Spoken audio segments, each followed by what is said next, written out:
Everfree Guardian, Chapter 9, Part 4. And you must be the one I requested to join us. The Everfree Guardian, I presume? Nathan rubbed his head again, glancing towards the monarch of the kingdom. He looked back down, nodding his head. Yep, that's me, Nathan Schmidt. Well, Nathan Schmidt, I would like to say firsthand that I appreciate your efforts in protecting my little ponies. Sure. Though I wouldn't say I did it in the most noble of ways. Perhaps not. And would it be any other circumstance, I would have had the guards outside arrest you for crimes against ponykind. Murder by itself is a capital offense. One of the worst in a land meant for harmony and peace. You should find comfort in knowing that such things do have loopholes. Self-defense and acts of heroism can be excusable, given the right situations. Your escapades at the Everfree Mountain and within the tunnels of the Diamond Dogs prove your innocence against such charges. Nathan brought his hand down, doing a double take at the table before turning his seat to face the princess directly. Really? Of course.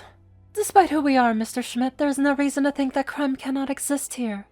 From trivial thievery to genocide, it has all happened within the borders of Equestria before.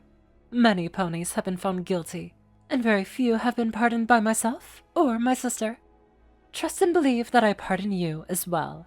Without you, the element bearer of generosity would not have returned to us, and the rest of the elements of harmony would have returned with grave injuries from the Everfree Mountain. Your acts in the latter have also freed my ponies from the greed of the dragon hatchlings. As much as the Canterlot Council sought otherwise, I found this enough to pardon your actions, and will continue doing so as long as the incidents fall within these circumstances. Nathan drummed his fingers on the table, humming to himself as he glanced to Twilight. Canterlot Council, huh? I've been hearing a few things here and there about them. They really want to get their hands on me, according to the local press. It's one of the reasons I didn't want to meet you, actually. I thought you fell in with them and wanted to get at me to see what I was. Princess Celestia took a sip of her tea, shaking her head lightly as her smile fell to a straight frown. Heavens, no. I wouldn't dare such a thing. When the dragons first crossed into Equestria, we did not capture and perform unorthodox procedures on them, nor did we excite conflict with the griffins or yaks. We welcome those who chose to take our hands instead of closing theirs as fists. Just because you are not native to this kingdom, or even this planet, does not mean we will not extend the same courtesy to you. Nothing means more to me than the well-being of all my subjects. Nathan felt a nudge on his back, and he didn't even need to look to see that Fluttershy was grinning triumphantly. However, he did hear her move and closed in on his ear. I told you so. Fluttershy flinched back as his finger jutted her nose, moving her back into her seat and having her blushing like mad as she held her muzzle. Taking a breath, Nathan finally relaxed himself and grabbed a drink from the table. I'll be honest, Princess, it's good to hear that. At least now I won't have to hide away in the Everfree anymore. I can get out of my old dump of a house and build a new one up on the surface. The surface? He nodded as he took a sip of his drink. I live in a central chamber connected to a series of tunnels that span the entire Everfree forest. My house sits on a patch of land in the center surrounded by glowing water, and underneath that is a portal going up to the mountain. It's not the best place to live in comfort, but it's been a good hideout for me to survive in. I see. Well, if you're not opposed to living outside of the Everfree, perhaps near its tree line, I am more than happy to provide you with the funds needed to buy a house. In fact, there's one just southeast of Ponyville over the abandoned bridge. You talking about the bridge that's just 6 blocks from Town Hall, past the shopping district? Yes. Dude, that house is destroyed. Celestia choked down her tea for a moment, coughing a few times before spinning to Nathan. Excuse me, but that house has been structurally sound for years. You ever hear of termites? I put my hand on one support beam, and the whole thing just fell apart in front of me.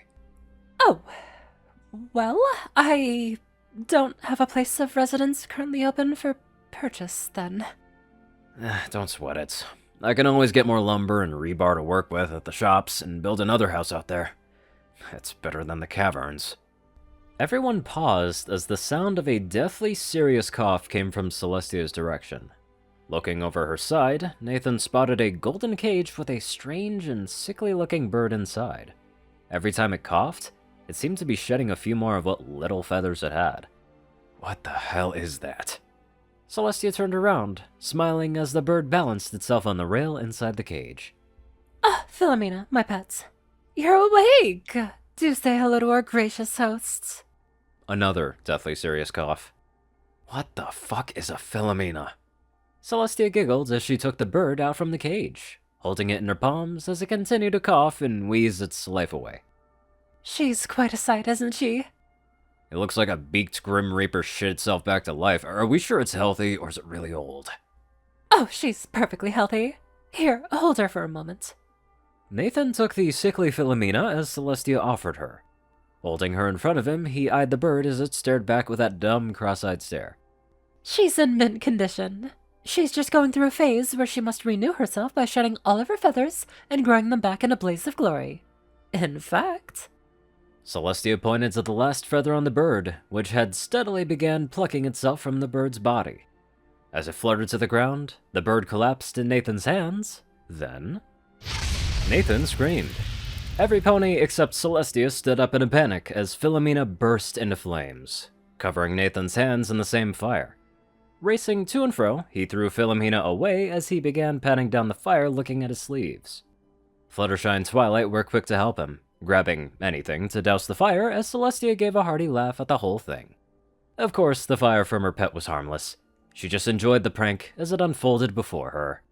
Soon Applejack came running over with a barrel of water, dumping it all on Nathan and putting him out while the fireball that is Philomena hovered into the air, coating a sphere of ashes her body was burned into. In a flash of golden orange light, the bird was reshaped into something that matched the majestic beauty of its owner. Coughing and gagging on the floor, Nathan crumbled onto his side as he took in gasps of air, not noticing the renewed bird fluttering down next to him. Landing on a stool above him, a bright red eagle-like creature peered down at him, chirping a few times before pecking him in the arm. The creature tilted its head to and fro before flying down and landing on his side. Philomena, now standing tall and covered in little ember-like feathers, curiously pecked and tittered against Nathan's hood. Celestia almost fell back from laughing, standing up and walking over to the two. Lowering her arm, Philomena jumped onto it, perching herself with her talons as Celestia looked down at Nathan. Are you alright? Her response was a raised finger, flung her way from up underneath him. She snickered some more, as her Cheshire grin fell back into a standard smile. Yes, yes. Such a process is not uncommon for a phoenix. This majestic and magical bird that appears healthy and happy with bright burning feathers, every once in a while must enter that sickly state you saw a few moments ago, and then burst into flame. It then rises from the ashes, fresh as a daisy. All just part of the normal life cycle of a phoenix. Fluttershy awed at Philomena as she preened herself. Meanwhile, Applejack was kneeling down next to Nathan, checking to see if he was wounded. Celestia only shook her head. A phoenix's flame is not harmful to others, unless intended. It's how we're able to touch and hold her. The mystic fire is a phoenix's defense mechanism, but it can also be a source of comfort. And it seems little Philly here decided it was a good time to play a trick on you, Mr. Schmidt. She lowered her pet to Nathan's side, allowing Philomena to hop onto him again. Say you're sorry, young lady. The phoenix looked up at her owner, then glowed with a radiant heat that dried the clothing on Nathan's body, and evaporated the water around him. Looking back down at him as the glow faded, she pecked the side of his face as he groaned. Princess Celestia took Philomena off of him, a small smile still present on her face, as a guard came to her side and whispered something in her ear. Oh, is that so? The guard nodded, pointing to the door. Outside, a carriage had arrived for her to take back to Canterlot. Unlike the one she came in, this one was decorated with a darker color scheme, and an emblem of the moon along the side. Seeing it, Celestia nodded, dusting off her dress as she folded her hands at her waist. Well, if I must. Apologies, every pony. It seems the meeting my sister and niece are attending is requiring my attention, so I have to cut the party short. Royal duties call, but I thank you for a wonderful time. We must do this again. Most of the ponies agreed, as the guards made their way to the door. With Her Highness following after, the guards standing with her collected what she left behind, tailing after the princess to the carriage after dumping Nathan's things off with him. As the doors careened shut and the carriage took off, Twilight closed her eyes and smiled in relief. Phew, Thank goodness. I don't know for sure how things went with the princess today, but at least there were no grand disasters. A stifled sniffle made her double take to the Everfree Guardian, who had begun to silently sob as he didn't leave his crumpled fetal position. Applejack gave a worried glance to him, tilting her head to see his shadowed face better. You alright, Sugar Cube? He let out another sob as he reached out, taking a bottle of cider that fell onto the floor in the panic and just now rolled into his reach. Popping the cap off, he suckled on it, drinking in a hefty portion of alcohol before almost busting out crying. I hate this goddamn store! Oh, that poor guy. But I mean, hey, at least he didn't actually get burned. Now let's hop on over to our fire-resistant donators. Top donators: Jessie Smith, Star630, BadassWaffle, Only One Thing, Ceru, Orion, and IronSky. Matchbook 109, JockeTF, JockSide, Rayden, Narwhals, Blackmoonheart, Pastel, Sky, Salston, Rollins, 2, Hexstar, Brother, Mordred, Amical, Library, Runeside, 9852, Will, Chris, Twinkie, Rice, Soul, Shadowman, Luigi, H, House Across, Big Smoke 369, Lopcat, GGF, Murder Princess, and many more beautiful people. Thank you all so much for watching this video and live life to the fullest.